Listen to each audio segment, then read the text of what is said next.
महाराज आपको क्या पता, ये बताओ आग में डालने से देवताओं को मिल जाता, आपने देखा है? ब्राह्मण के खाने से भगवान को मिल जाता, आपने देखा है? अरे भैया तुम एक बात बताओ, मोबाइल में केवल बटन दाबने से अमेरिका में बैठे व्यक्ति को 5 करोड़ मिल सकता है? एटीएम में जाकर ट्रांसफर करने से 1 सेकंड में इंग्लैंड में बैठे व्यक्ति को लाखों रुपए मिल सकते हैं। तो अग्नि में दिया हुआ, ब्राह्मण के मुख में दिया हुआ यदि परमात्मा तक पहुंच जाए अथवा पितरों तक पहुंच जाए तो इसमें आश्चर्य क्यों कर रहे हो तुम? क्यों आश्चर्य कर रहे हो इसमें? जो तुम्हें आंखों से दिखाई देगा उसी पर विश्वास करोगे, जो आंखों से दिखाई नहीं देता उस पर विश्वास नहीं करोगे।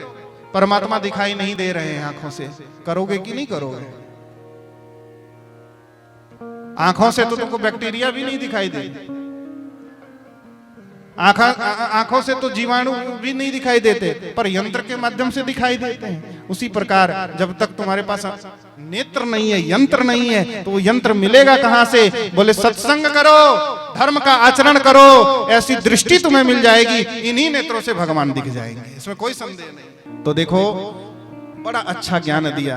आगे चलकर माता जी बहुत गदगद हो गई, समझ गई कि भगवान के भजन में ही कल्याण है। माता जी आप यहीं पर भजन करिए, मैं जा रहा हूं। घर छोड़कर चले गए कपिल देव जी, गंगा सागर चले गए। माता जी का भी कल्याण हो गया, शरीर वही नदी के रूप में परिणत हो गया।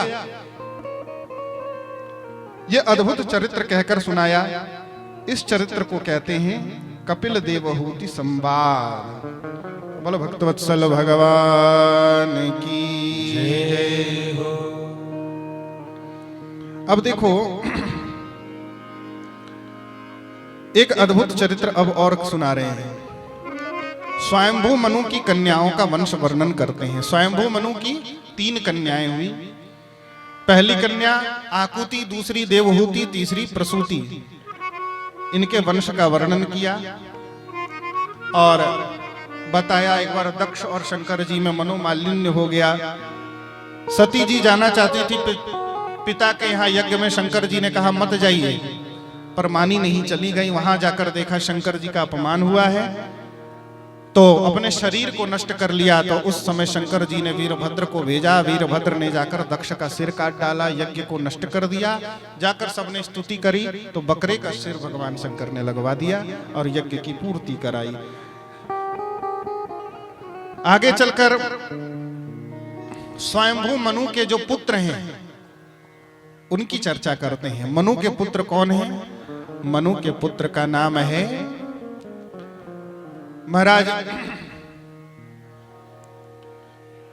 मनु के 2 पुत्र हैं, 3 पुत्रियां 2 पुत्र। तो मनु के ज्येष्ठ पुत्र के पुत्र, मनु के जो पौत्र हैं, ज्येष्ठ पुत्र के पुत्र, उनका नाम है ध्रुव। भगवान के परम भक्त हैं ध्रुव जी महाराज, और भगवान का भजन करते हैं। बचपन से ही भगवान के चरणों में अनुराग है। 5 वर्ष के ध्रुव, हाँ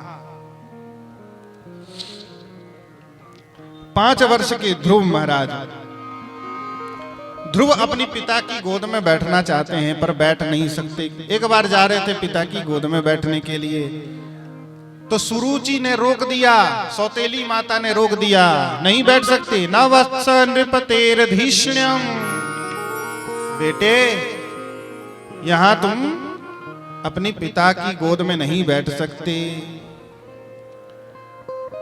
क्यों नहीं बैठ सकते? बोले इसलिए नहीं बैठ सकते कि तुमने मेरे पेट से जन्म नहीं लिया है, तुमने मेरी सौत के पेट से जन्म लिया है। तो क्या करे? बोले भगवान को प्रसन्न करो और भगवान से वर मांगो कि मुझे सुरुचि माता के पेट में भेज दो। बेचारे ध्रुव रोने लगे। घर आकर छोटा सा 5 वर्ष का बच्चा रोने लगा।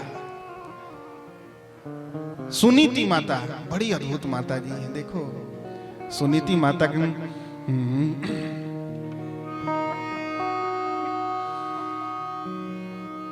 सुनीति माता ने समझाया।